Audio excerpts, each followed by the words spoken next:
आसंतु RBI office assistant पाई जो नुआ निजुक्ति बाहरी से विषय कथा हेबा।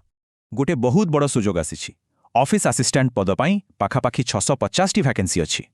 आउ एही पदवी गुड़िक रही आरबीआई भली संस्थारे। एही पदरे मासिक दरमा प्राय 58,000 टंकारु भी अधिक होई पारे।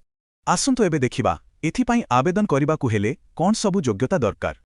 आवेदनकारीଙ୍କ पाखरे स्नातक डिग्री सहित अति कमरे 50% मार्क थिबा दरकार आउ बयस 31 वर्षरु कम होबा जरूरी। तेबे एथिरे सिलेक्शन केमिति हुए? भल प्रार्थी बाछिबा पाई एथिरे अनेक गुड़िए पर्याय रहिछि। एही प्रक्रिया रे गोटे प्रिलिमिनारी परीक्षा, तापरे मेन परीक्षा आउ शेषरे भाषा दक्षता परीक्षा रहिछि। अच्छा, ए परीक्षा गुड़िक केमिति हुए टिके भल भाबरे बुझिबा। चालंतु प्रथम पर्यायरु आरंभ करिबा। एइटा हेउछि प्रथम स्क्रीनिंग टेस्ट। आगोकु जिबाकु हेले सबु विभाग रे पास करिबाकु पड़िबो। प्रिलिम्स क्लियर कले मेन परीक्षा देबाकु पड़िबो आउ एथिरे अधिक विषय उपरे प्रश्न आसे। एथिरु पार्थक्य पूरा स्पष्ट जणा पडुछि।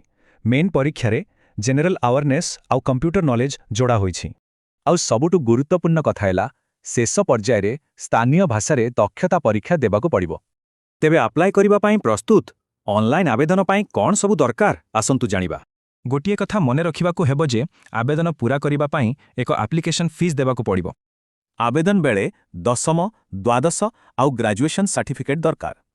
एहा सहित निज दस्तखतर स्कैन कॉपी भी लागिबो। सबुटु गुरुत्वपूर्ण तारिखटी मने रखंतो। परीक्षा फेब्रुआरी मासरे हेबार संभावना अछि। तेबे सबु तथ्य सामनारे अछि। एबे निष्पत्ति नेबार पाळी आवेदनकारींकर।